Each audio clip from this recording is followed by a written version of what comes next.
It's time for the Film Crickets with Jay Fortier, Chris Martineau, and Melanie Howerton. On this week's show, the Crickets are joined by award-winning journalist and host of the Mark Thompson Show, Mark Thompson. Jay, Chris, and Mark review the 1987 war drama film Full Metal Jacket.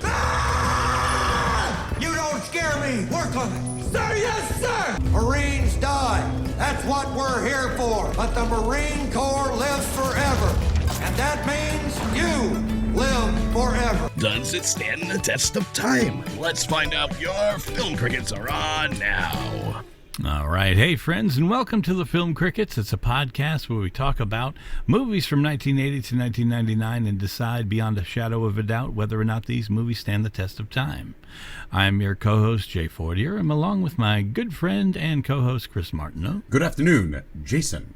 What's happening? Hey, doing all right. All right. We are missing Melanie today. She has her daughter's birthday, so happy birthday to her daughter.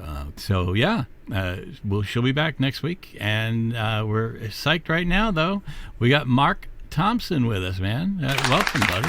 Thank you very much for that. I'm overwhelmed. Little put off that a child's birthday party attendance would take priority over my guesting on your distinguished show, but all right, I'll accept it this time.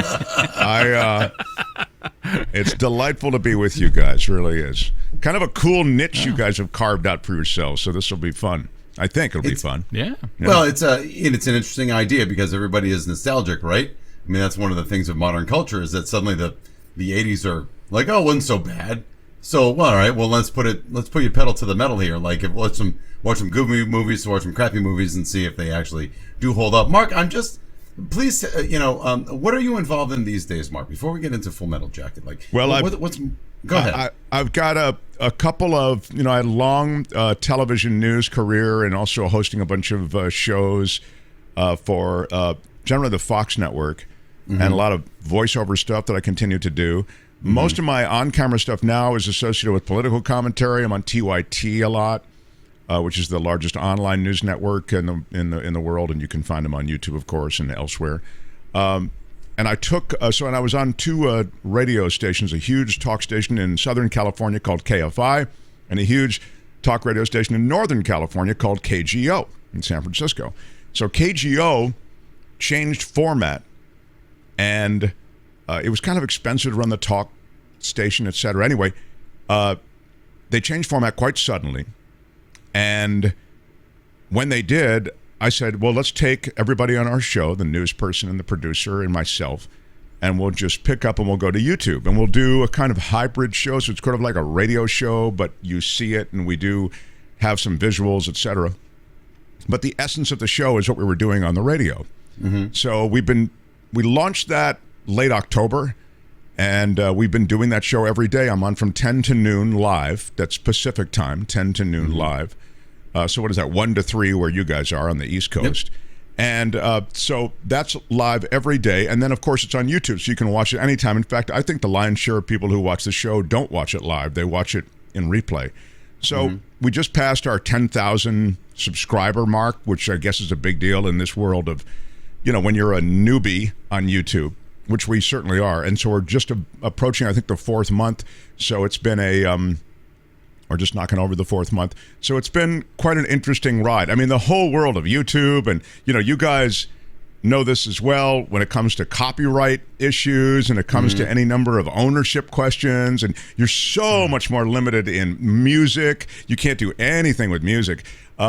So, I mean, if you care about monetization, which we're trying to do because we're trying to meet a payroll, I got to pay my news person, I got to pay the producer. So we're completely crowdfunded, and I have to forget about music,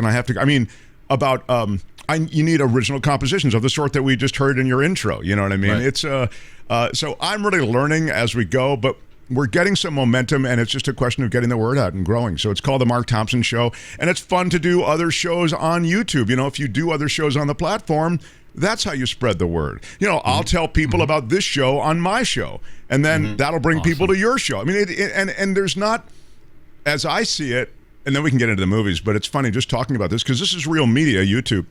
It's not as competitive an environment as legacy broadcasting. You know, there's in legacy broadcasting, you still see, we have an exclusive interview tonight with former President Donald Trump. You know, there's a whole exclusive tonight with the mother of that child. You know, there's here, it's more of a collegial. It's more sharing, I think. And so we all help each other and we build audience and they get to see what they want. So that's the whole drill down on what I'm doing now and how I sort of see this platform. Well, I love it, and I'm glad we can be part of that cooperative effort. And we really appreciate the time that you've taken with us. So hey, we had a list of movies, and some of them were just riots and humdingers, but we went into Full Metal Jacket. So before we get into it and we kind of break it apart, just real quick, I'll go around the room. I kind of start with, what's your history with this movie? So basically, I'm asking, when's the first time that you saw it? Was it a movie that was in high rotation for you? Like you were just, man, we know whenever I'm doing something, fold the laundry, I put on Full Metal Jacket in the background. I don't know. When I'm having a nice dinner party, I like to put on Full Metal Jacket. I'm never folding the laundry, so that would never happen. But I would tell you that I saw it in the theater. Okay. I don't remember exactly what theater.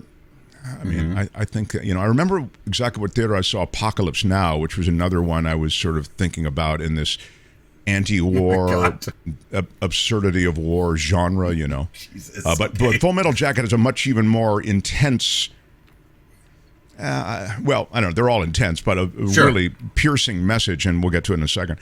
But and subsequently I've seen it on a home platform, streaming or whatever. I deliberately didn't watch it again before our conversation because I was sort of curious as to what parts would stand out to me in just memory because it's been so many years.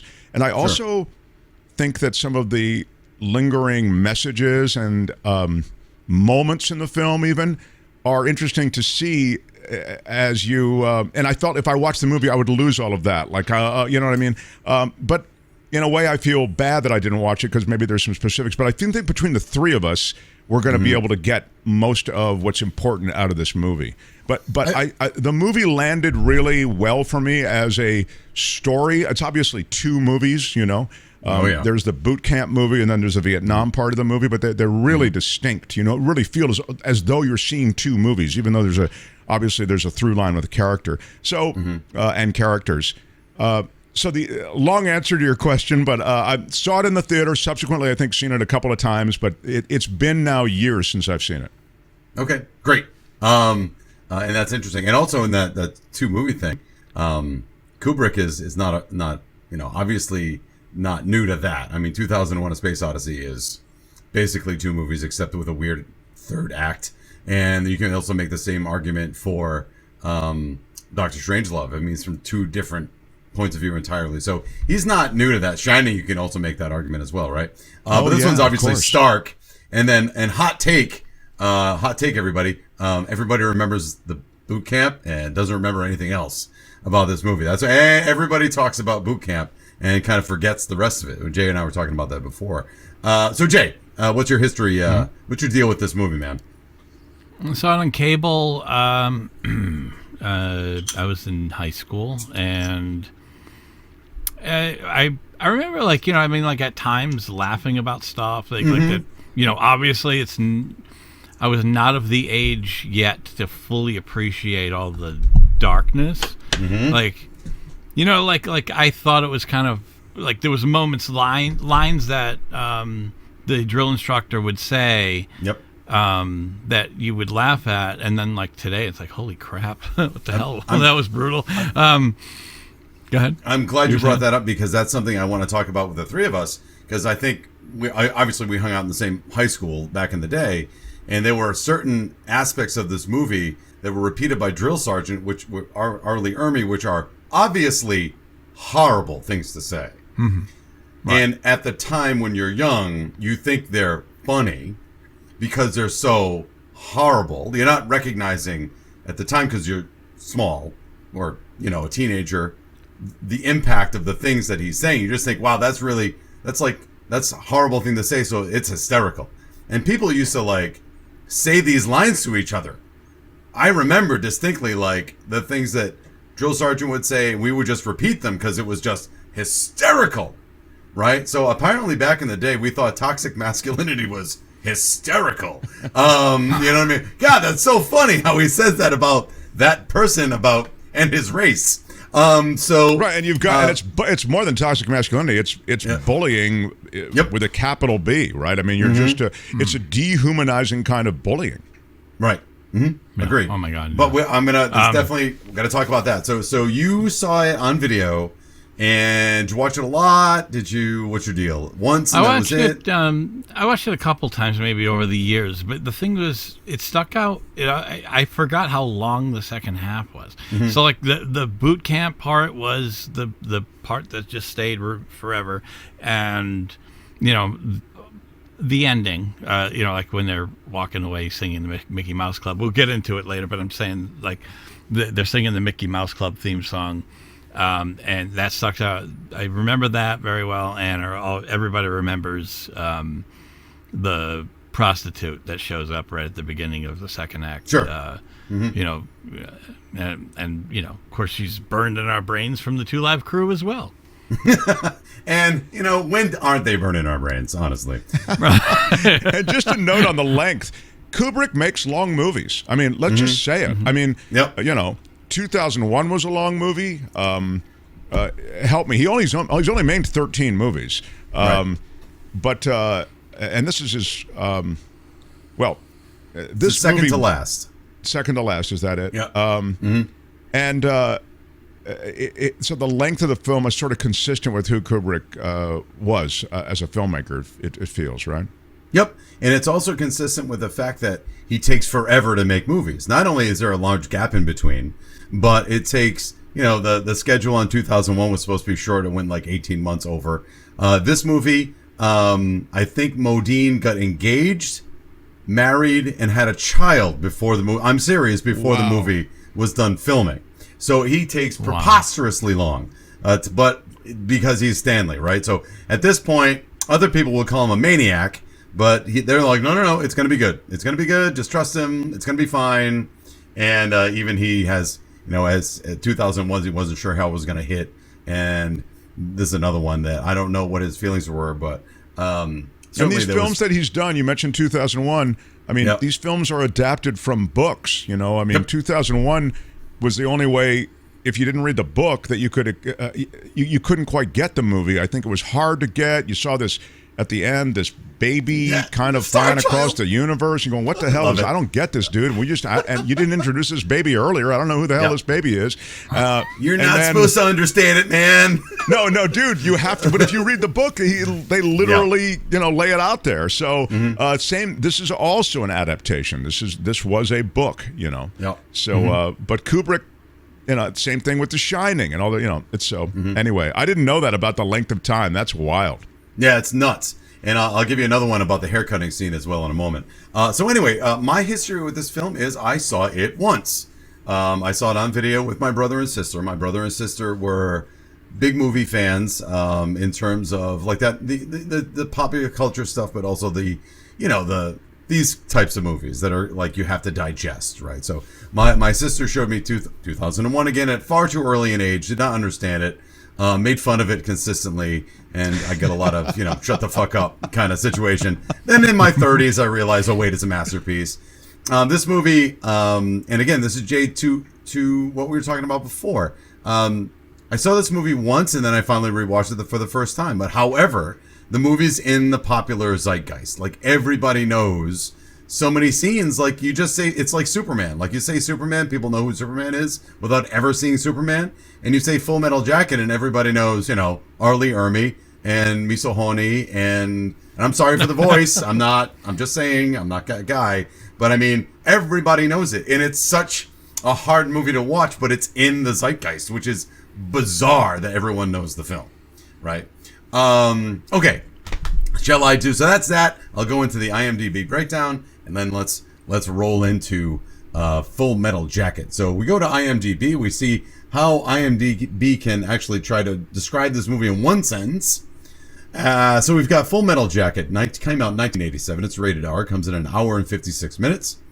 A pragmatic U.S. Marine observes the dehumanizing effects the Vietnam War has on his fellow recruits from their brutal boot camp training to the bloody streets fighting in Hugh. Directed by Stanley Kubrick, written by Stanley Kubrick, Michael Herr, Gustav Hosford. We are starring Matthew Modine, Arlie Ermy, Vincent D'Onofrio, Adam Baldwin, Dorian Harewood, and other people, I don't think. Oh, Edo Ross. I forgot Edo Ross was in this. And John Terry, who I was surprised to see because I'm such a Lost fan. But that's Christian Shepherd from Lost with not gray hair. I've never seen that man without gray hair. So good to see him because I friggin' love Lost. So look, let's get into this movie. So here's the thing. We start in boot camp. Okay, so we got to get this out of the way. So first question out of the gate, and Jay and I were talking about this, is about we have to, and this is tough because the movie, when you're watching it, you're not getting it. And then as you're watching it, the questions start to come in. So the theme of this movie, obviously, and he puts it right out there, is about dehumanizing. And even in the middle of the movie, when Modine is talking to the other, when he's in Vietnam, and he says, "Why do you have a peace pin and a Born to Kill?" And he says something about the duality of man, sir. So Kubrick is serving up on I love that piece of dialogue. That's my favorite piece of dialogue in the movie. I know, but it's kind of obvious for Kubrick, right? The Star Child man is telling you what the movie's about on a platter. Here's what it's about. Yeah. But here's the thing. Let's go back to the army barracks. It's obviously brutal. It's obviously like horrible to watch and hear, and what Private Pyle goes through, and what Matthew Modine goes through, and basically saying like good people can do bad things and bad people can do good things, and a whole lot going on. But is all of it necessary? Arlie Ermy is a bully, as you said, Mark. He's a bully, but he's got a job, right? I'm not excusing his behavior, but is it all necessary to get them to do what they need to do? I don't know, because I'm not in the military. So, do you think it's part of the plan? Like, do they have to do this in order to get these Marines into killing machines, or is there another way to do it? Well, I mean, there's probably another way to do it, not knowing whether there is or not. But I will say this, that was an authentic depiction of what they do, which I know is what you're saying as well. But I'm just making the point, sharper, because it's not as though it was a Kubrick choice. Mm-hmm. He was showing you what boot camp really is like. And as you know, Ermy is a former boot camp dude. So he actually, that was his first, quote, acting role. Kubrick was so blown away by how great he was that he ends up being in the movie and being a centerpiece in the movie. So that dehumanization, that bullying, and even that dialogue comes out of real life. And so is there a better way to do it? Maybe / probably. I don't know. But that is the way it was done. And that is, I suspect, the way it's still done on some level. The idea is we want to grind out the individuality. And we want to make you all now allegiant to the cause and to orders, you know. And that's the way they did it. I've heard people say they break you down to build you back up. That's like, kind of the theme of no matter what branch you enter. The basic training of all of them are pretty similar as far as that stuff. I'm talking about the breaking, bringing the people down to build them back up. Now, I know when senior year, which was like 3 years after this came out, you know how like they start bringing in the military people to just show you, hey, here's an option. Oh yes, in high school, the recruiters come by. People, right. Yeah. So here we are, all like watching like a quick little movie from the Marines. It's nothing like Full Metal Jacket, guys. Yeah. But why? No, he didn't say it. He didn't say it. That's one of the first questions that came up because everybody was scared of the Marines. Yeah. When do I get to shoot my commanding officer? But he basically was more like, do they hit you like that? No, they don't hit you anymore. So I assume by then, things had changed a little. Like so it evolved past that degree of physical humiliation and brutality, maybe. Yeah, well, they weren't like punching the guys in the stomach and make you choke yourself. It was like, oh my God. Right. I mean, can you get, jeez. I was going to say, like, Private Pyle is the biggest like he sticks out in my head way more than Joker ever did. Like from memory, like, you know what I mean? Like, that is, I think, the most. I know Joker's the main guy. Yeah. However, Private Pile sticks out so much more. Like from all the, I think, because if you're compassionate in any way, watching this and watching what he goes through, like, I'm way more like him. You know, like, I'm not really calling myself a baby, but I'm saying, like, I look at that and I go, I think this is a prime example of why I think the draft would be a terrible idea, because you shouldn't just have anybody in there. Yep. Because you're just going to get somebody who is just going to be a body to get killed. Even if he didn't die in the middle of boot camp, you know, because he killed himself after he killed his sergeant. He's probably going to just die instantly the moment he steps off the plane. So why have him there at all? So, like, you know what I mean? It's a good argument for why not to do the draft. Yeah, that's a part of a longer conversation. But I take your point that not everybody's cut out for this. And I also take your point, sort of implied, which is, hey, if this dude hadn't been forced into this situation, he probably would have grown into being a productive member of society. I mean, he would have had a great life and been a great contributor to society.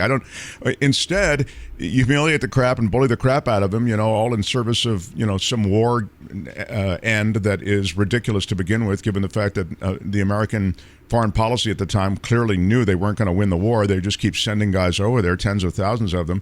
And he ends up being a broken soul who takes his own life and takes that of another person. So, I mean, you're clearly right. That dude is not cut out for it. In the same way, I would agree with you that I'm probably not cut out for it either. The other thing about us, I don't know, I'll speak for myself. This is why they get younger people, of course, involved in the military. And this is kind of just maybe a little digression. I know it's not really about the movie, but in a way it is. Yep.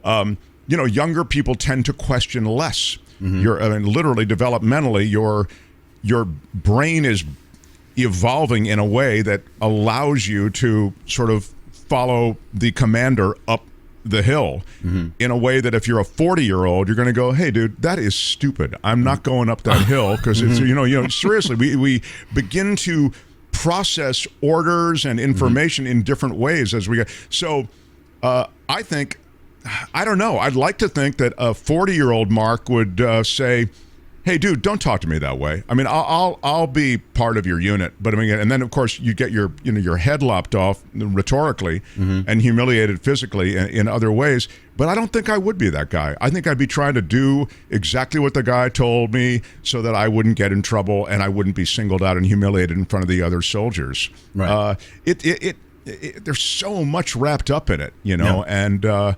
The question about the draft and public service, or so, that's a whole other issue. But there maybe can be other ways you can serve the country besides, you know, carrying a weapon into war. You know, But for another time. Well, I think also because I mean, Private Pile is obviously a man baby. I mean, he barely says anything, and the way that he does talk is like a 10-year-old. He's in his, like, he's getting humiliated in his underwear, for God's sakes, in front of everybody. I mean, absolutely sucking just. He's sucking his thumb, for Christ's sakes. I forgot about that, right? And also, like, so I'm not on board with that. Like, I'm not in the military, so I can't. I'm not gonna say. I mean, I can comment on Vietnam. I'm not gonna comment on the military, right? Because they do what they got to do, and I'm thankful for that. Oh yeah. But the fact of the matter is, like, you have this guy, like, I know you drafted him, and I know that he's probably prime real estate to be brainwashed into going over to another place and mow down a bunch of innocent people, which we see in the helicopter when I forgot his name, and he's just wasting people in the rice paddy, saying, come get some with his M50. He just wants to kill a bunch of people. That's a functional Private Pile. That's a man who has drank the Kool-Aid, has taken the powder out, made more Kool-Aid, and drank that, because he just loves following orders. If that means the Marines say I'm a killing machine and I'm really good at it. But here's the thing. Don't you want him on your side? don't you kind of like, if you're going into the thick of it, don't you want that guy who was I'm not saying it's okay to mow down innocent people, but when it comes down to it, that's the guy you need. Even though he's a racist piece of shit and he's a murderer, like, if he's going to have your back, you're going to be okay. But that's what we set up in this movie. Like, how much are you willing to forget about to stay safe or survive? Right? What's your survival instinct? Will you deal with this person because he's going to have your back? And again, back to the barracks, I'm sorry. It's another reason which brought me up in terms of survival. When Matthew Modine, let's go to the soap party, which is horrific, right? Matthew Modine, who has become the squad leader. Remind everybody what the soap party is. So here's what happens. It's a hazing kind of thing. Yeah, the soap party is basically, we have Private Pile gets caught with a jelly donut, and Matthew Modine has kind of been his right-hand man, his little big brother. He's dressing him. Matthew Modine tells him to tuck in his shirt, for Christ's sakes. He's with the laces. He's like, left over right. Oh God! Right, God! Over left. Now, by the way, before we get into that, I just want real quick. I just want to say, when I say I could identify, I'm not saying I'm a big baby that needs to be told to tie his shoes. Yeah, I'm just you're saying the vulnerability. Yes, I would not do well. Like especially in 1960s, Book. Yeah. But Jay, when did you learn to tie your shoes, though? Just because you brought it up. It was right upper left. Oh, crap. Shit. He's still rocking those Velcros. I learned from that movie. Yeah, all right. Right. I know it's gonna get my ass kicked. But anyway, and by the way, just because we're talking about that, I feel as though that was deliberate as well to make us. We were so. Shall we say, established as the protagonist's friend through moments like that in Modine, right? All of a sudden, Joker becomes who we root for because he is extending a hand in this unforgiving boot camp environment to Private Pile, right? So anyway, go ahead. And not only so that, back to the blanket party. Well, hold on. Thing, I just want to say, because it sets up the blanket party, when he's kind of looking after Private Pile, and Private Pile can't go over the obstacle. He climbs up, and we don't really, good for Kubrick for him not telling us. He can't go over the obstacle because he's not in shape, because that's what we assume going into it, because he can't do the log lifts and he can't do the pull-ups. He's afraid of heights. And so Modine is just saying, put one leg over. Just got to put one leg over, right? So he's being this big brother to his infantile younger brother who is afraid of heights, and no one has said, and he hasn't said, but I'm afraid of heights. We have to assume that he's afraid of heights by the way that he's doing it. So he's really helping him. He sees someone in need and realizes, I know that Drill Sergeant's going to bully him. I'm going to be the voice of, okay, well, Drill Sergeant said that. Now what do we need to do, right? So he's trying to be a good friend. But then when it comes to it, so at this point, he's messed up enough. Private Pile's messed up enough. They found the jelly donut in the locker. Drill Sergeant loses his mind and says, obviously I'm not getting through to him. So now where he screws up, everybody's going to do push-ups, not him. So that makes him resent him even more. And now he's messing up even more. And even Private Pile says, everybody hates me, don't they? Everybody hates me. And Modine says, no, not everybody hates you. But then, to haze him, everybody at night, when everyone's asleep, puts a bar of soap and a towel and line up. And when one guy holds Pile down and everybody comes by and smashes him in the chest at full force, once with the bar of soap, except for Joker, who comes by and hits him 6 times in the chest. He waits, he looks at him, Private Pile looks at him, Modine looks back, and he almost is like, but no, and like just wails on him 6 times. So what does that say about Joker? That's survival. If he doesn't hit him 6 times, if he says he's my friend and I'm not going to hit him with the soap, then he's going to get beaten. Right? Wouldn't that be the implication? So why would he do that? Because it's survival.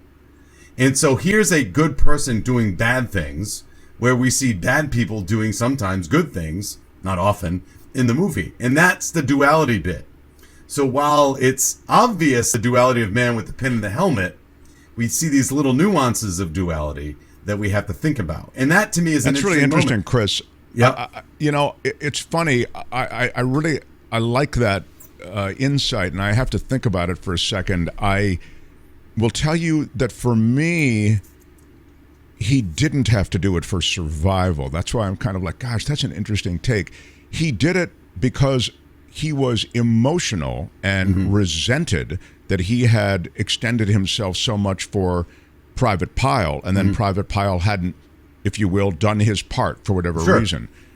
He could have just hit Pyle once. That would have been enough for survival, if you want to think of it that way. Yep. There was more there, and I thought that also speaks to kind of an overarching theme, which is, this situation has changed him, right, a bit, and so, but it's in either case, whatever the actual motivation, it was a key inflection moment in that first part of the movie. Yep. I think I'll go one further because again I've been thinking about it, and again that's what makes it a good movie, because it's a one scene thing, but there's so much packed into it that you can talk about, which is again the point, is that I think the one hit is survival, and then the other 5 are him. Fuck this guy. I have to hang out with this guy and help him tie his goddamn shoes, and I'm tired of it. And that's that's what I'm saying too. Yeah, no, that's legit. Like the first one's in, and then the rest of it is like he's into it at that point. In which case, because he definitely was. The first one was not optional, as you say. It was survival. If he doesn't hit him, the rest of the unit's going to turn on him. Yeah. So really, where does that leave Joker? Right? Is he really a Joker? Or is he really evil inside? He has the capability of doing bad things. Of being transformed, exactly. Which is exactly what the Marines want at that moment. And exactly what Kubrick's trying to communicate. Yep. In 3 minutes. That's why he's so good. It raises all these questions about, and again, it raises the questions at the last scene of the movie, which is also very gray. It's a very gray moment, which we'll talk about later. Sorry, I've kind of. I also was going to say something about what Jay said a couple of minutes ago, which I thought was really interesting, which is that the thing that stands out of the movie, almost above everything else, is Private Pyle. Like that D'Onofrio character stands above everything, even more than Joker, is what Jay was saying. And I think that was a really great point. And I think that that's not only script. I think that's D'Onofrio absolutely crushing that part. I mean, that's a remarkable thing that he did. He really made you believe that this guy was all those things. The guy who, his resting face has this little smile on it that kind of could be right. His physical countenance, or whatever you call that, aspects of the way he stood, the way he was, it was brilliant. And you're right, even the final sequence in which he has those eyes, those transformed eyes, where he's clearly gone to this dark place. It's no wonder. I think that's true, Jay. I think he's just, of all the characters in the film, he's the one that just pierces through your memory. And when you think of the movie, you're drawn to that. Yeah. And it's one of the rare instances where the supporter, like supporting cast guy, way outshines the lead. You know what I mean? Like, let's to where you don't like even remember him like as much. Like, of course you remember Joker, but like I'm just saying, it's almost like the secondary person in the movie. Let's not forget too that D'Onofrio put on 70 pounds for the movie, and this I didn't know that. And that makes sense. Yeah. But also this and Adventures in Babysitting came out in the same year, and he plays Thor in that movie, and he's ripped, and he's got no shirt on. So he was ripped. He had a square jaw, super handsome, and he put on 70 pounds for this movie just because Kubrick wanted him to be in the movie. Like, and that's the commitment he's willing to make for the film. So again, he's just. I felt bad for him, but you almost gotta go like, well, what did you expect was gonna happen? Like, what did you think was gonna happen? Look at him. Like, he shouldn't be under that kind of strain. Like, why would you bother? Yeah, but here's cinema. It's interesting you say that because, from a movie standpoint, if for a different kind of movie, you end up with a guy like that being the hero who rescues you in Vietnam, right? Sure. I mean, there are those movies, right, where this guy who's the loser, who's, right? Yep. And so it's not that kind of movie, obviously, and Kubrick's trying to make a point, which is the same point being made with the book. But you could, in a different world, see that guy rise to really rule the day and rescue an entire platoon in Vietnam. Because he's such a good shot. You know what I mean? That's his skill, or he's right? courageous, Yeah. or he's found his courage in the moment. You know what I mean? I mean, Guys. whatever. Right? That's But you're right. Speaking of shots. That is hysterical. I never Thematically, thought of it's that. because he's a good shot. You're right. In the movie, because he has a good shot. I forgot about that. Yes. Speaking of the good shot, how about Arlie Ermy celebrating? I know, just the drill instructor celebrating the feats of evil men who learned their skills in the Marines. Yep. Like this guy, I can't think of the first guy's name, but like what was him? And the other guy goes, he shot all those people from a tower in Texas, sir. And he's like, all right, what about Lee Harvey Oswald? Yeah. He killed Kennedy. Right? It's like he's celebrating these evil murderers. But guess what? They learned how to shoot really far in the Marines. Yeah. It's like That man was able to it's put such a off weird mixed message there. six shots in 9 seconds with a bolt-action Italian rifle. He's really good at what he does. And by the way, it's really funny though because the guy nicknamed Private Snowball, it's obviously a terrible racist thing. Mm-hmm. But it was funny. There was a very funny moment because he goes, who was Lee Harvey Oswald? And he stands up. He killed Kennedy, sir. And he goes, do you know how far away he shot from? He goes, he was pretty far. He was in the book suppository. He was pretty far away. He was in the book suppository. I mean, he said suppository, and everybody laughed. Oh, did he? Yeah. But either way, it was just like he was You're pretty right, far. An odd celebration. Yeah. Yes. Right. But Of look, a dark they learned skill, it in the Marines. It's like, Yeah. they're killing people. And they're in innocent. Moonstruck, that scene would have gone. How far away was it? I don't know. He was pretty far. I'm not sure. Could have been pretty far. Just like these old Italians, like saying, I don't know how far away it was. Pretty far. One more thing before we get out of the barracks. And I only know this. And again, this is lost on you as a child. A couple of things that's lost on you as a child. That all of this movie, and Kubrick's known for this in The Shining too, and I don't know enough about directing or lenses, but all of these shots are in focus. Everything is in focus in the movie. The background, the foreground, the sides, everything's in focus all the time, which means that your eye is trying to catch everything. In a regular shot, you have things in focus, backgrounds out of focus. Everybody, from the first soldier to the last soldier, is in pure focus, so you have to watch everything. He's forcing you to look at the entire situation, which is cuckoo nuts, right? That's not an original idea. I did not think of that. However, whenever I see Kubrick in The Shining, it happens all the time. Everything's in focus. That's a really great all the time insight, and I thank you for that. That almost makes me want to go back and check both those films out at least a little bit to see that you're talking about. It's cuckoo. He is subliminally messing with your brain to force you to see the things that he wants to see. And so, yeah, you bust his balls for taking so long to make a movie, but this is the shit he's worried about. Again, I'm not a film scholar. I'm not Mankiewicz, but like that's good stuff. Before we gotta get out of the barracks, I gotta say one thing. The opening, this movie gets going. 9 seconds in, we're shaving heads, right? And they look miserable. And It looks painful too. Yeah, because there's no grace. Boom, get it all off. Yeah. So apparently, they shot the whole movie, and they had some time off. And then, as directors don't want to do, there were reshoots because he figures we need an extra scene. So you're on contract to do reshoots. Everybody grew their hair back, and Stanley brought them all back in to shave their heads again. That is brutal. And so the looks of despair in their eyes are real because they're so aggravated that they already shaved their heads once. They did this movie. They grew all their hair back, and he called them back to shave their heads again.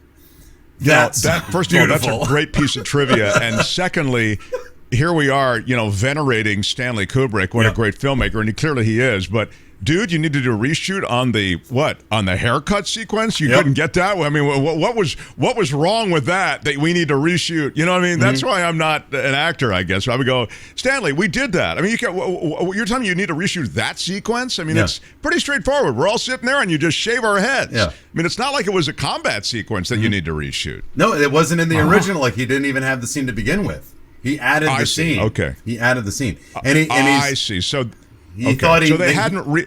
No. They weren't reshooting that. They were, as you say, it was under the umbrella of reshoots that they shot it for the first time. I see. Okay. Yep. I get it. And he's known for doing 100 takes of a shot because he doesn't know basically trying to break actors down until he gets what they weren't expecting they would react. Almost like, can we just end this scene? Why am I doing this for the 97th time?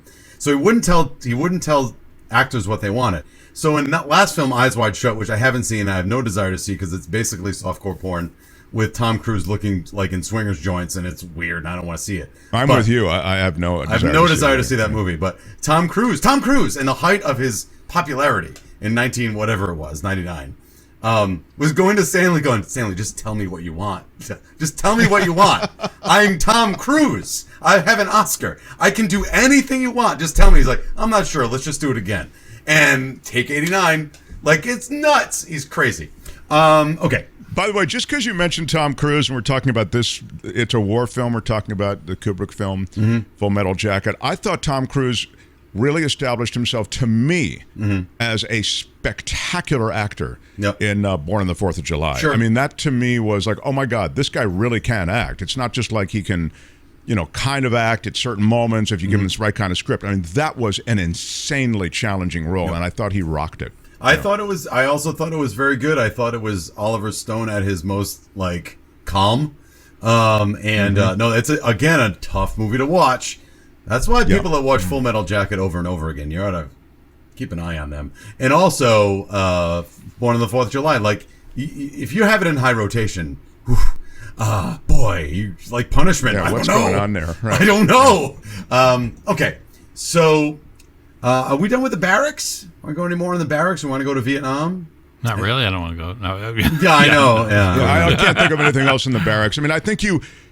First of all, you've got me thinking. I want to go back and see the clarity with which every shot was filmed. But check it out. I think we've spoken to the dynamics there and what happened, and we can go to the second movie. Oh, just one last thing. One last thing on that, and that's when Private Pyle has his loaded weapon in the bathroom, and Joker finds him in there, and then obviously the drill instructor comes in to try to save the day, basically. And at first he realizes it's loaded because Joker just told him that, and he goes, all right, Private Pyle, come on, give me the way. The voice goes low. Then he totally forgets that he's not dealing with just a regular private. This guy's got a loaded weapon, so he starts insulting him at full volume like he used to, and he thinks that's going to break him. And then it gets blown away. It's wow, you still couldn't shut it off for 5 minutes, man. But that's what's effective for him in everything that he's ever dealt he went with. He went for the thing that works. That's his. I mean, I actually like that you pointed out his transition. He tried first with the, come on, let's just, let's knock this stuff off. I get it. And then he went with, okay, I guess I got to just, uncork on this dude. Quote, to get him what is your major malfunction, numbnuts? Did mommy and daddy not give you enough attention as a child? Yeah. But so here's the thing, and I was asking my wife about this. If this is all to make Marines robotic killing machines, which, whatever, that's the deal, right? I'm not saying that's what the military is, but that's the way the movie is portraying it. Again, I'm no insulting, right? But the fact of the matter is this R. Lee Ermey, or is this drill instructor all the time? When the lights are off and he goes home, is he normal? Is it an act? Is it whatever? I know a guy who's a drill instructor in the Army. He is the sweetest man. He's a barrel of laughs. he's real light on his feet. And what I mean to say is he's got a joke for everything, but he's a drill sergeant and he tells me what recruits. So I almost like envision my friend who has he's been to Iraq a couple of times and all that. Like, he's as hard as nails, but when he's not on the job, he's a sweetheart. Like, I trust him with anything. I think it's a stage performance. Yeah, it's a stage performance. It's the job. That's what you're supposed to do. He doesn't, presumably treat his family that way. Although many of us know people whose dads were military, and they'll say that my dad was military. He didn't treat us like we were privates at boot camp, but we did have a kind of a schedule. We all knew what we had to do. I mean, it's where the best film for what that speaks to, I think, or at least one of the best, is The Great Santini. I was just going to say it. I was just going to say it. Yeah. All right, good deal. And that's a must watch. If you haven't seen The Great Santini, you must watch it. It's brilliant acting, and it speaks a little bit to what Chris is talking about. Yeah, Hello, sports fans. Yeah, that's a tough. That's what he kept calling them. Yeah. No, but before we go to Nam, Bob Ross was a drill instructor. Yes, he was. He was in the Air Force. Wow. However, he quit because he just didn't like yelling at people, and he quit. But, really? But he did it. He did it. He probably, now, to be frank, he probably but I wasn't didn't very like it. good at it. But yes, he was stationed in Alaska, and that's where he got a lot of his inspiration for his painting, because he was in Alaska. Wow. He's I know way too much about this guy. That is the wildest note. I mean, if you gave me multiple choice, you give me 10 multiple choice. Yeah. And Ross would never be the one I'd pick, right? Yeah. Of I people just who are have to say boot that camp we do instructors. not allow jelly donuts in our Foot Locker. If you do, that's your deal, man. But however, to do push-ups again. Yeah. Happy little trees. We're I gonna will climb say the happy little trees. He's got an evil side, though, because if you ever watch Bob Ross, every episode he takes that 2-inch brush and he just beats the dickens out of it, quote unquote. I watch a lot of Bob Ross. It's very therapeutic. Apparently. Yes. No, he takes a brush and he goes tick tick tick tick tick. He gets the turpentine off and says, "And you just got to beat your dickens out of it." It's so much fun. Okay. So That's creepy. no, check it out. It's not. It's calming. He beats the dickens out of it. Quote. It's creepy calming. It's creepy calming. That's right.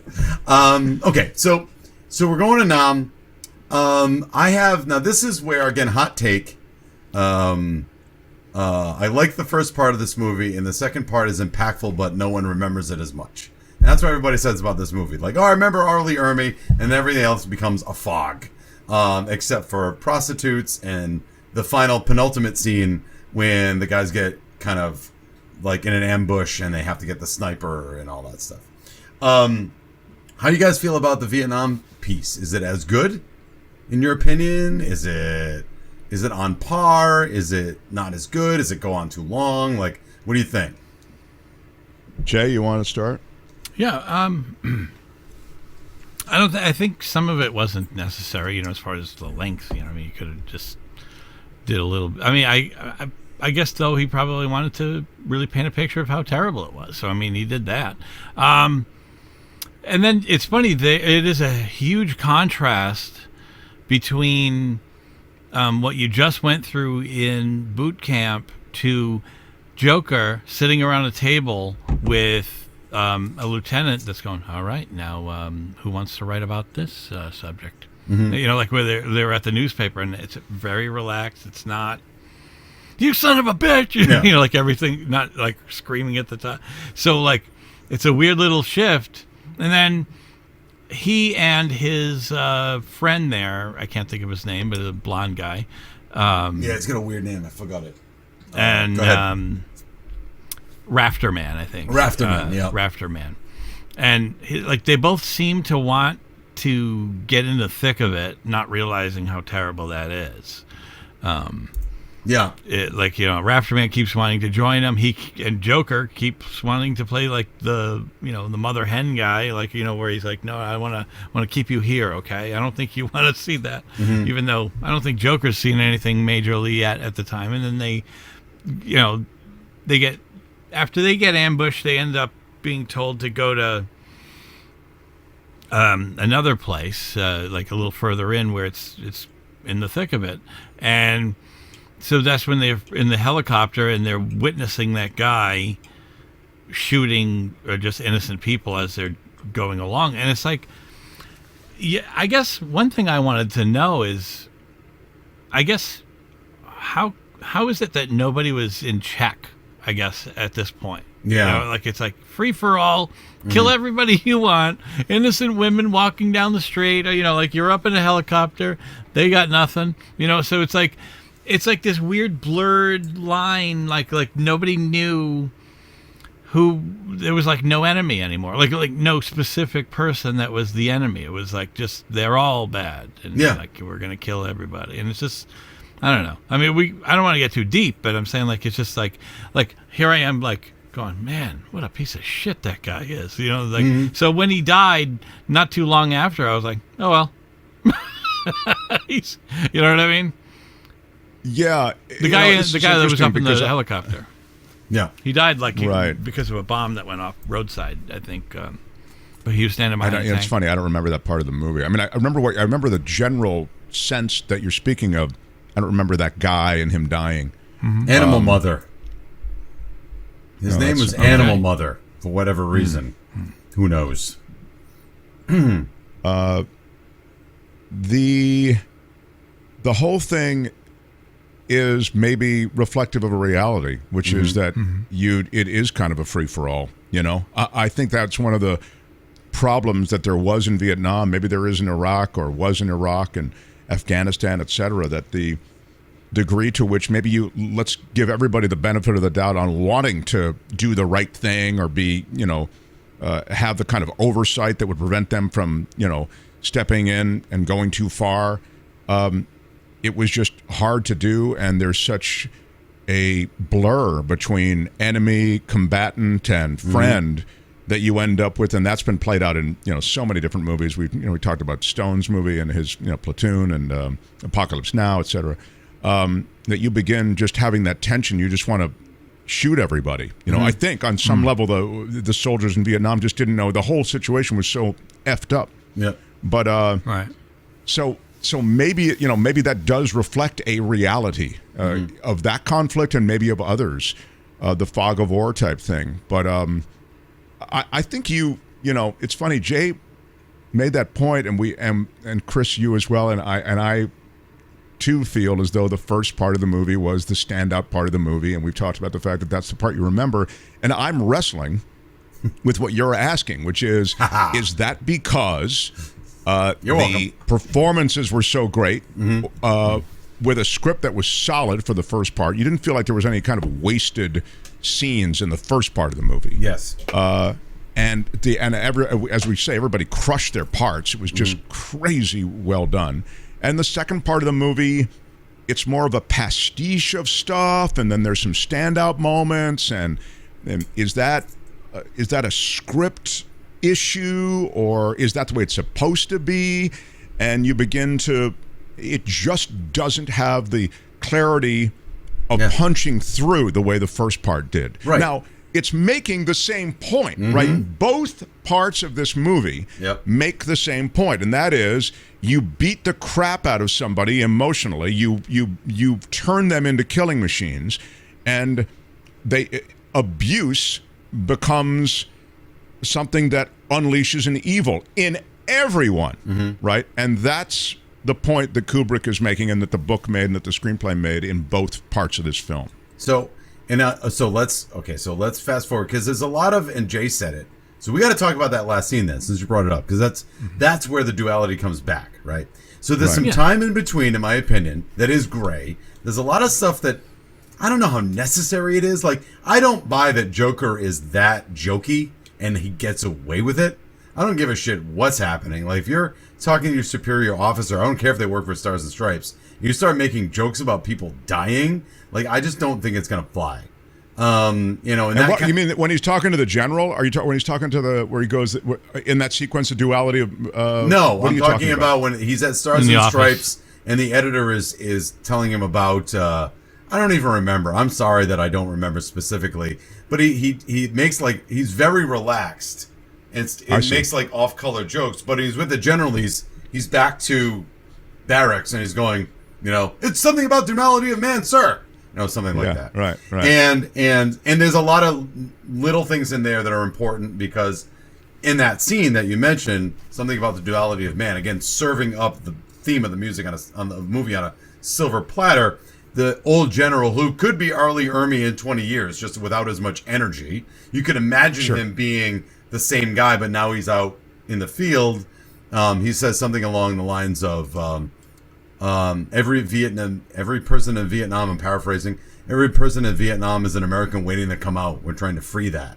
Well, maybe that's not the answer. Maybe they don't want that. Who said they wanted that? So that's some imperialistic vibe right there. Like, we're doing them a favor. They want to be Americans. Right. How can you not want to be Americans? We have French fries and he uses an epithet in reference to the Vietnamese. Sure, exactly. Of course. So, and again, I'm skating around those words because I try not to say them. Sure, no, I get it. Just to make a point. Yeah. So there's a scene in there where there's an interview.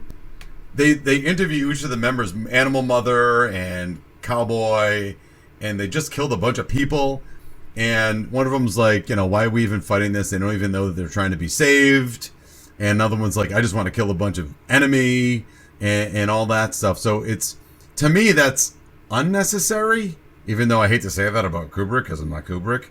He obviously thinks everything's necessary, but I don't know. I just thought it padded it a tad. It wasn't needed. But that last scene... Oh, the second part of the movie definitely felt padded. I mean, it may not be, but it felt that way sitting there. Felt like, gosh, this feels a little long. Right. However that, lands with you. That's weird, right? So anyway, so now we have the last scene where we're in a city and our boys are getting ambushed by a sniper with an automatic weapon somewhere, and they don't know where. So they just start indiscriminately firing automatic weapons. The guy in charge died, so now Cowboy's in charge. Am I wrong? Is Cowboy in charge this one, Jay? Yeah. All right. Yeah. So Cowboy's in charge, and Animal Mother just wants to kill. If we blow everybody up, it won't matter. So we have a man down in the middle of the field that keeps getting shot. Cowboy says, "Everybody stand down. We're waiting for tanks. The tanks aren't coming." Hold on. Hold on. Animal Mother. If that guy's still alive, then at this point, that is Adam Baldwin. No, that's not who I was talking about earlier. He's not the one that was shooting from the helicopter at innocent people. Oh, sorry. Either way, they're all monsters. So anyway, the bottom line here is that we have a man down in the middle of fire who keeps getting shot but is alive. The orders are do not go. And if you're a Marine and you're supposed to be a killing machine that just takes orders, according to the movie, then the person in charge says do not go in and get that person, and do not fire. We have to save our ammunition. What do? They keep firing, and they run in there. One person runs in and says we can't. So it's weird because they're trained to follow orders at all costs, but they want to go save one of their own because you can't just leave them there, even though that's a stupid decision because you don't know where the sniper is. Everyone's going to die trying to get in there. And so it's weird because you have killing machines with no soul, quote unquote, going in to try to do the humane thing and not just letting one of their own sit there. So it's such a gray line for me because if they're robots, they should not care. But they do. Well, it's not that they're robots necessarily, although I take how you're using that. It's that their allegiance to any kind of individual thinking has been completely eliminated. And so the order and the understanding of the new allegiance to which they've, pledged is to rescue all of your, your fellow fighters.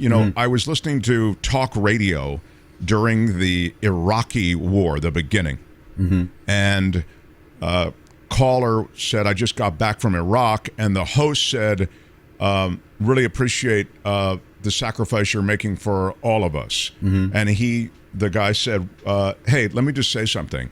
I'm not making a sacrifice for anybody back here. when I'm out there, I'm making my sacrifice for the guy next to me. Yeah. And I thought, wow, that's a really powerful. And I think that's what they feel like.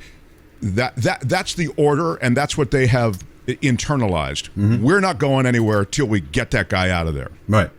Regardless of what the higher ups say. And you're right, it's lunacy. I mean, when you actually do the arithmetic of the situation, of course, you're right. Yep. But that's what I think is going on there. That's magnetic north to them. Right. And I agree. I'm not saying that's stupid. I'm saying that's what probably most normal people would do, which is weird because up to this point, we've painted these people that are trying to rescue this other person as, well, not great. They don't really care. I mean, they care about their own, but they don't care about the people they're trying to save, quote unquote. Right. You know what I mean? So like they have horrible things to say about the people they're trying to save. But that speaks to the blur of that whole situation, right? Right. And the way that they're going, I think of Black Hawk Down too. Remember that whole I do where they're where they're sending in all the king's horses and all the king's men to try to so it is these war situations present such a blurry mess. But. So on to blurry mess, and I think we'll kind of put a ribbon on this, right? So again, there's not much to talk about in the final half of the movie, except horrible things happen in Vietnam, and then we have this final standoff, which probably should have came sooner. But so at the end, the sniper has been hit, and they go try to find the sniper, and it's a girl with an automatic weapon who's trying to take out. And isn't that a surprise to us, Chris, as an audience? Yep. Okay, just want to be clear. 100% because I just thought of something. We're in the helicopter. That guy is mowing down innocent people. And he says if they don't run, they're VC. And if they do run, I forget what it was, but they deserve to be shot in both cases. Right? Kind of the situation. And here we have a girl who is obviously not a uniformed soldier, basically a guerrilla fighter in the streets. So, and I'm not saying this is okay, but it wasn't the guy in the helicopter kind of right? Because you don't know.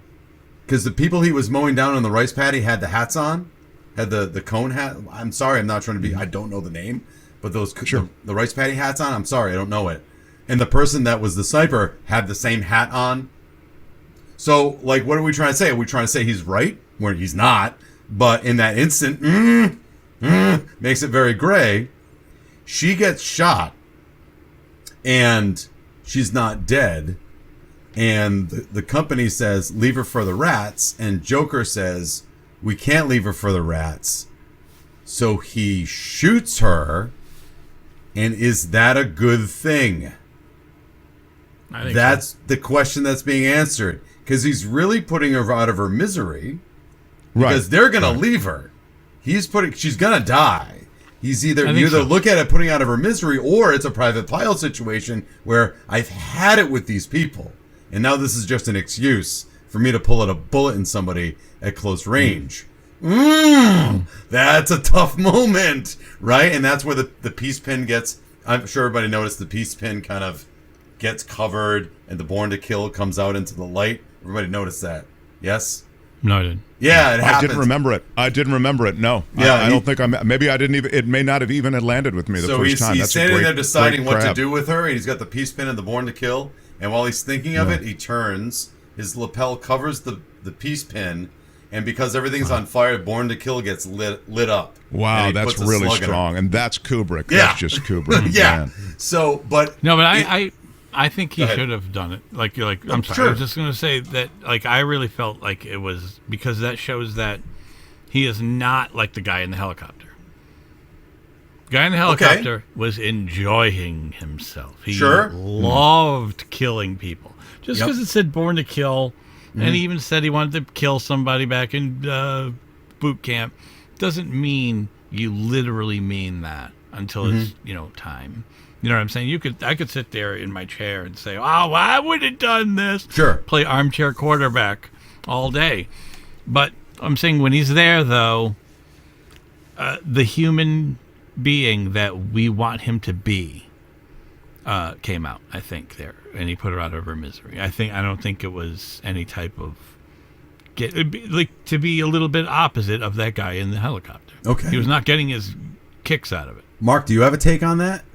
I agree with Jay. Okay. I think that's exactly right. Okay. I think that we as the audience want the humanity of Joker to come out, even though we've seen it be steamrolled out of everybody. Yeah. And I think we want that moment where it's a bitter pill to swallow. That's the humanity of the situation. You've got to kill this girl.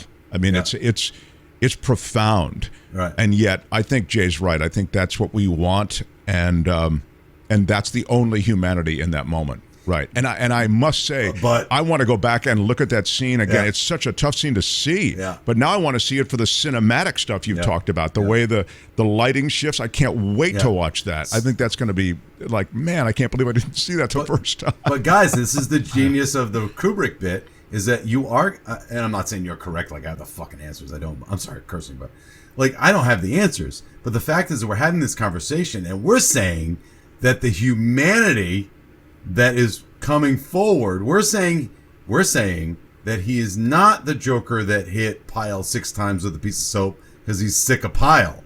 We're saying that he has some glimmer of humanity, but the humane thing to do is to put a slug in somebody's head at close range. That's the genius of that moment, and you can talk that's the about genius it. And the sadness of war. That's exactly right. And you can talk about it, which is why there's a Star Baby at the end of 2001. So you can, and that whole scene with the white room, and he's in it, and he ages more, and then he's a Star Baby. Like, you're supposed to talk about it, and that's why Kubrick is above everybody. A lot of other people, not everybody else, but a lot of people. I wish I could sign on to the Star Baby thing. I think that was that throws you off the scent. It really does. I mean, I understand that it's from the book. It had to be integrated, but I think you're giving him credit for like wanting to get us talking. No. What we were all saying is, dude, what was that Star Baby thing? No, the Star Baby is the 2001? next evolution of man. Every time that there's an obelisk, every time that there's a black thing, there's a new evolution of man. And that is the new evolution of man returning back to Earth to teach the Earthlings what their next step should be, much like the first obelisk showing the monkeys they should use a bone. Sorry. Sure, no, I get that the obelisk was the right. Is the Everything is going extremely well. yeah? I've got all the. I think you know what the problem is just as well as I do. There you go. I do think that I got the obelisk thing, but thank you, because until this moment I didn't really get the Star Baby journey. Whatever. I mean, It's I remember I read the book just so that I could get it, but I didn't. It clearly landed with you with utter clarity. No, but which is nice. no, it's not that. It's like he sets it up for the discussion, and it could mean anything to anybody for a lot of reasons, which is why you go to art museums and you look at paintings and you say, what are they trying to tell me? And then people argue about what they're trying to tell you, and that opens up the conversation, which is what makes it art. Unless it's modern art, where it's just a metal cylinder leaning on the side of a wall. I swear to God, I went to a museum the other day. It was the modern art section, and I love art. I do. But when I see just like a pole, like something you get at Lowe's, it's like leaning against the wall with a neon light next to it, and it's supposed to tell me about sadness, get the fuck out of here. Stop it. No, that's the duality of man in that hey, poem. man. Whoa. That's the actual title. Yeah.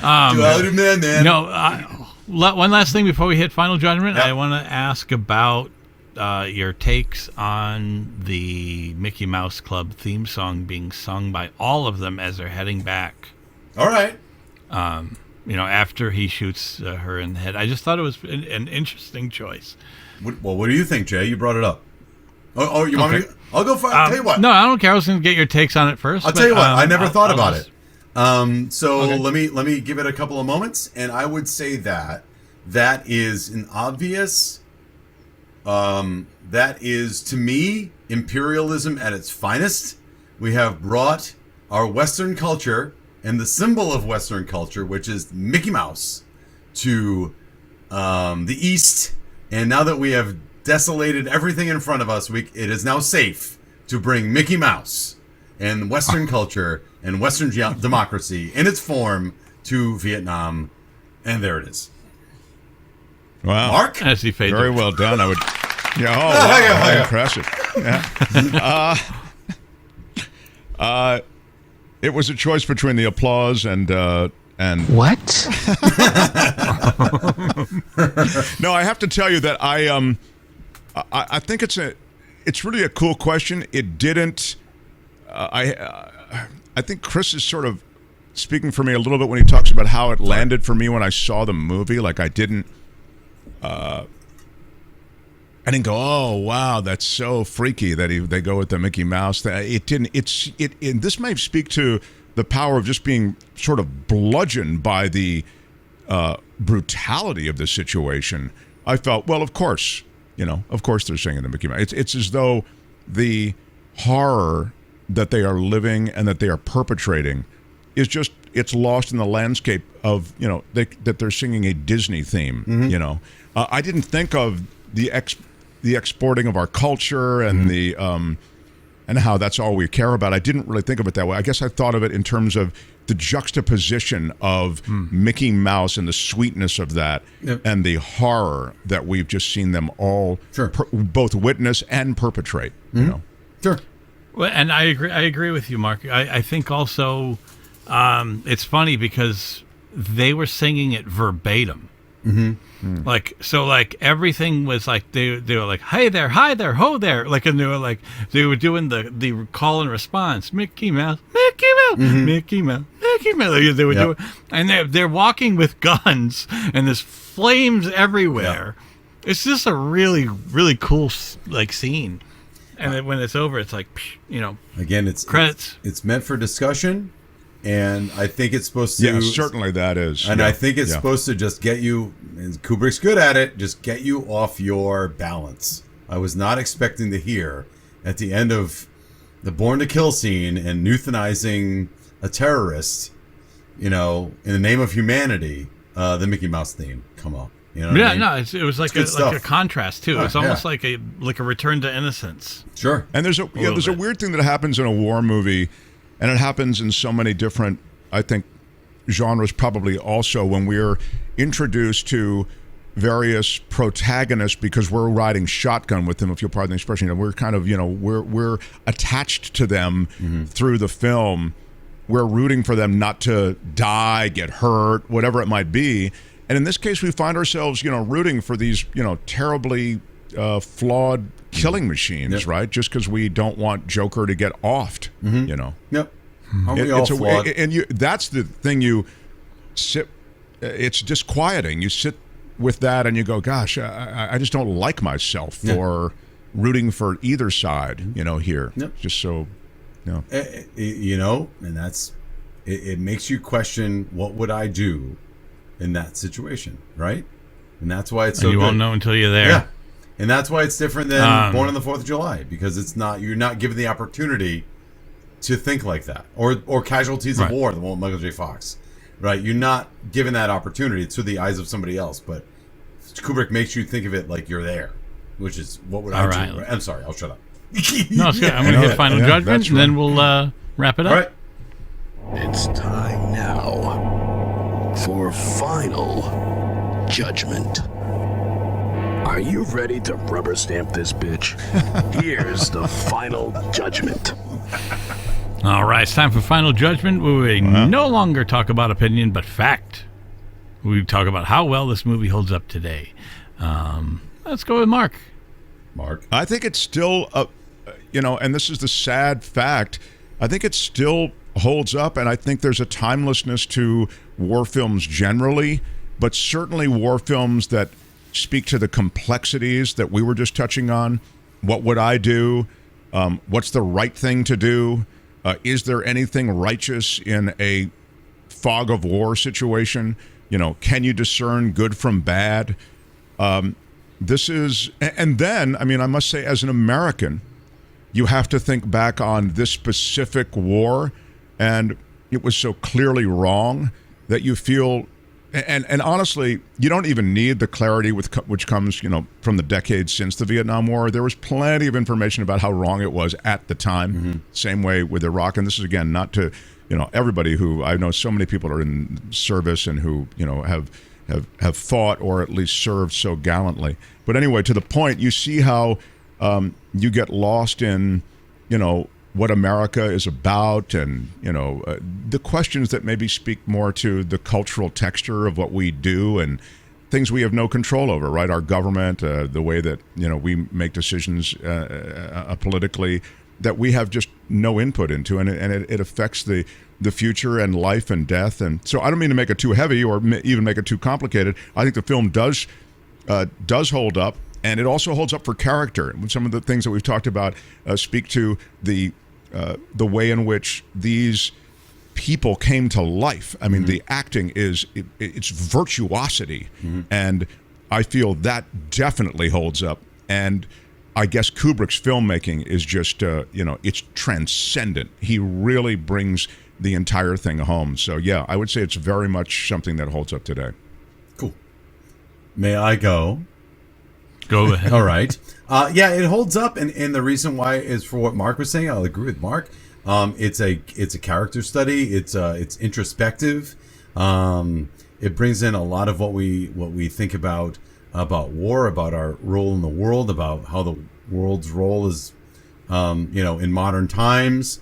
So there's a lot of that in the barracks scene, because in the barracks you're not allowed any modern conveniences anyway. This could be the barracks next week. They can't have cell phones. They can't have, or I don't know, maybe I'm wrong, but the fact of the matter is that you are pared down to basically a new person, and they're trying to build you from that person. So the barracks scene will always work, because I imagine that's what happens. Now, the fact that we have this Vietnam War bit, again, that can translate to any war between any nation. So not just American involvement, but any other imperial involvement anywhere else, or any other person that's trying to defend themselves from being invaded, see Ukraine versus Russia, so on and so forth, right? So it is a parable of that whole deal. And again, I know, like, Kubrick's not my favorite, but because he's so much to digest. But if you think about him for a minute, he mastered every movie in every genre. Right? He did a war film. He did a horror film. He did a comedy. Dr. Strangelove is a comedy. It is a comedy. It's basically this movie, but funny. Some ridiculous. He did Spartacus. Clockwork Orange, which I can't even... that's so hard. Such a hard movie to deal with. Brutal. It's brutal, but it's really good, but I don't never want to watch it again. And that's why I show it, which is basically softcore porn, but...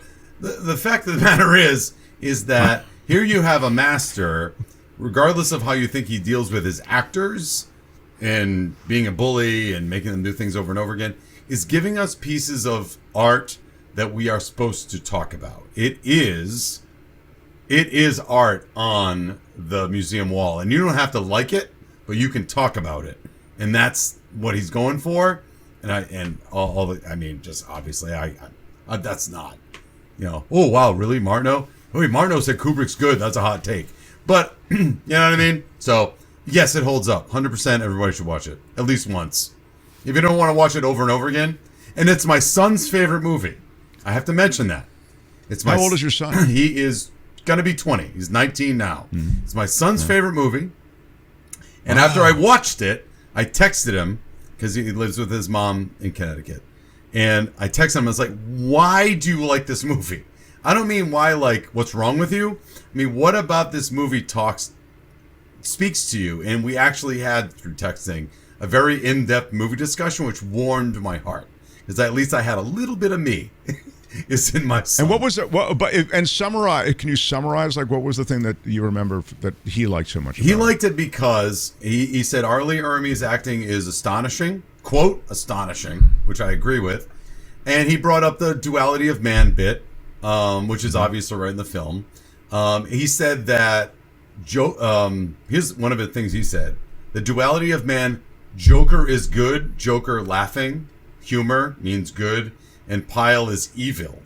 He thought that Pyle was evil and Joker was good. And I said, well, I don't know about that. So we got to have a discussion about why is Pyle not really... He did bad things. Is he evil? I'm not sure. And that's the discussion you get to have, right? So Sure. It was interesting. It was just fun. So, all right, Jay, what do you think? Yeah. Jay doesn't think it There's holds zero up. chance I'm going as deep as you did. Yeah. Zero. Zero. I'm not going there.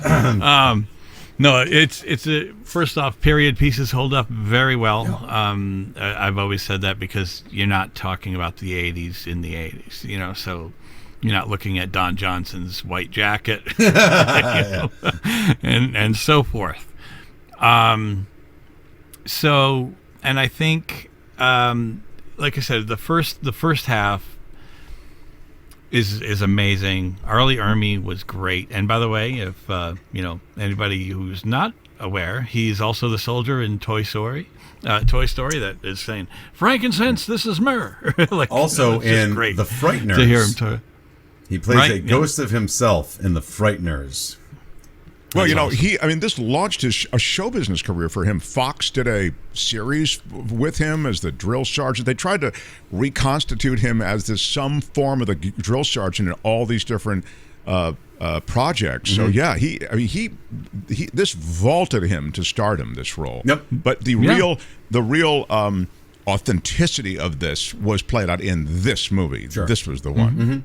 Yep. Right. And I mean, it's very brutal, but at the same time, they were painting a perfect picture on, you know, from what it was supposed to represent. It represented how dark and crazy it was then, how difficult it was.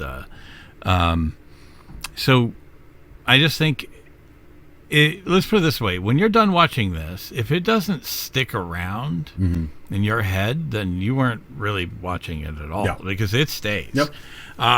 There's a couple movies I'll watch, and I'm not saying all the time, but I'm talking about if I watch them for the first time and they're just there for like weeks on end, they just keep popping into my head.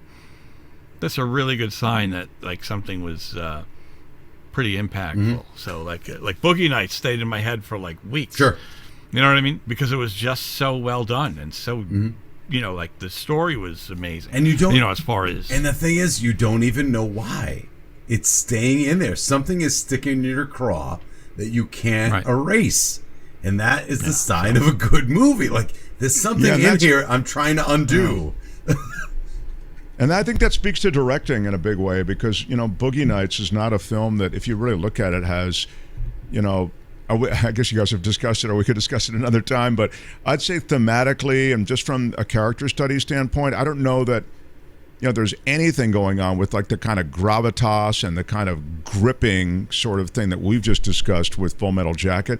But you're right. There's something about the film that sticks. It's got a stickiness to it. And I think that goes to a lot to direction. But Boogie Nights has some. Boogie Nights has some stickiness to it. You're right. It does. It does. All right, guys. That is just really. Who is having that conversation? How dare you? How dare you? Here I am trying to be heavy, and you guys go right to I'm just. Everything is going extremely well. All right. All right. So, all right, man. That was our show, everybody, and I'd like to thank Mark Thompson for being here. And Mark, why don't you just remind everybody about your show and where they can see you? Thank you, Jay. It is a daily show. It is a 10 to noon, that's Pacific time, 1 to 3 for my friends on the East Coast. And we're live on YouTube, but you can take it in like everybody else does, and a lot of people, which is just any old time. It's called The Mark Thompson Show. We talk about a full range of things. So, yeah, we have a lot of political folks through and Pulitzer Prize winners and all the rest, but we also do fun stuff. The show is a lot of fun. We're in the middle of Mark's Madness right now, where we play one drop off against another drop. So you can, I mean, it's there's a raucous quality to some parts of the show, but otherwise it's I think it's look, come subscribe. You never have to watch. I just need the subscriptions. The Mark Thompson Show on YouTube. Don't worry about the content. Just hit that like, damn it. I think you'll like it, but if you don't have time, just come subscribe to The Mark Thompson Show. But I have to say, this was great. I really enjoyed talking to you guys, so thank you for somehow finding me. I forget how it happened, but this has been really great. Yeah, well, I'm a big fan of TYT. I've had a bunch of their people on as well. like I think we had Ben Glebe, we had Ida Rodriguez, and sure, great, wow. Yeah, so it's been a lot of fun. So like I was watching, one night I was like, I'm gonna reach out, and I'm glad I did because glad you did also, man. A lot of fun, Jay. Thank you. We'd absolutely have you back. So let me tell you something. We'd like to thank Steve Lavoie for doing our vocal imaging, and Draco and the Malfoys for our theme music. Please help us grow by liking this video, subscribing to our channel, and hit the bell icon so you can be notified when we have a new episode. Mostly once a week. It's usually every Friday. And my name is Jay Fortier. And on the behalf of the absent Melanie Howerton and Chris Martineau, I'd like to thank you for joining us here on the Film Crickets. And until next time, movies may not age like fine wine, but we drink it anyway. Bye. Film Crickets, chirp about movies.